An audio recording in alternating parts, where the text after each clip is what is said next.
Hi, I'm Shaun Waterman and you're watching CyberScoop TV. Today we're here on the Mall, downtown Washington DC, at the extravaganza that is the 2017 CyberTalks Festival.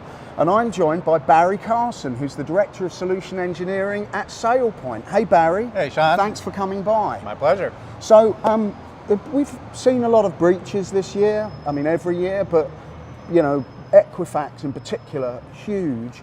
What is the takeaway for companies, you know, that they need to, what's the lesson they need to learn so they don't end up, and their CEO doesn't end up like Richard Smith? Absolutely. It's a great question. It's very topical. And one of the things we're seeing is a shift from the thinking about security being primarily about security around the perimeter to a more identity-centric view of security. And what I mean is you know, what's the perimeter anymore? Right? We have contractors, contingent workforce coming and going. We have vendors accessing our data and applications. We have our employees accessing the corporate network on mobile devices. We may have a hybrid infrastructure that includes on-premise as well as cloud infrastructure. What is the perimeter anymore? It's much more porous and amorphous than it used to be. Now, perimeter security will not go away. It continues to be vitally important, but there's a real shift in thinking to the need to put identity at the center of security. It's all about being able to see who has access to your network, what access they have. That includes the hybrid environment of on-premise and cloud, mobile, all those devices out there that people use. And then once you have a complete view of who has access to what, then applying good governance to that access. So we've seen these breaches where identity is increasingly the vector in, whether that is a known actor, an inside threat, right, who has access. So it wasn't a failure of the perimeter, it wasn't a failure of authentication, it was a failure of good governance. The other mode is to compromise credentials. Ultimately, it looks like the same thing. It's insider threat, and the way to tackle that is with good identity governance program that gives you visibility into who has access to what, provide good governance around that, and manage that effectively.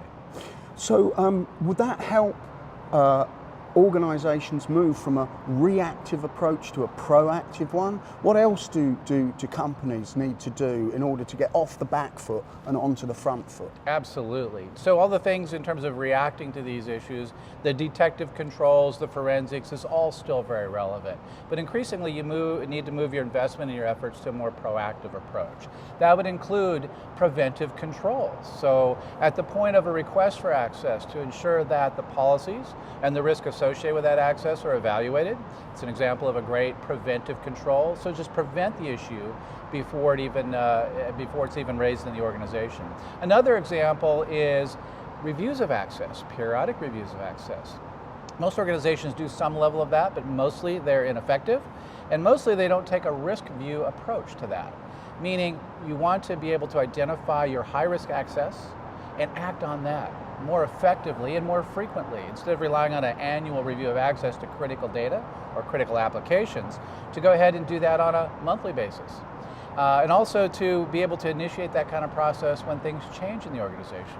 What does it mean when an employee moves from agency to agency, or work center to work center, takes on a new role? All those things can really affect what policies might apply to their access. So initiate an automatic access review at that point of change. It's a great way to be proactive and preventive in your approach.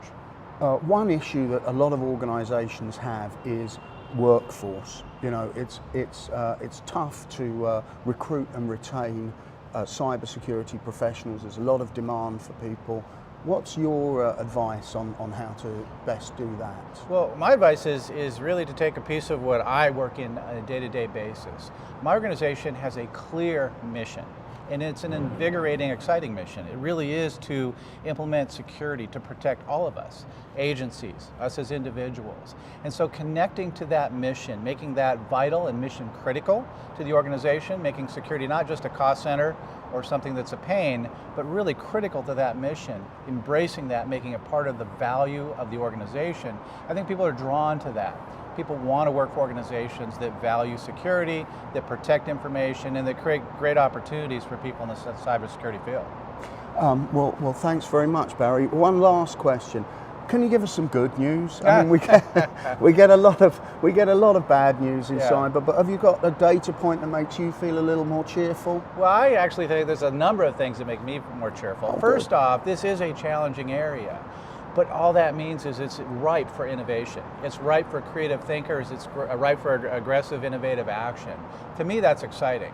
As a person with a career in cybersecurity, I want nothing more than the opportunity to grow and to innovate. This is a great landscape for that. Plus the mission really matters. The bad actors out there are trying to take our information, but beyond that, even threatening the foundations of this country's democracy. That is a profound risk, and one that I want to be part of addressing. Thanks very much for coming by, Barrie. Appreciate it. And you can see more of us on cyberscoop.com or on our YouTube channel.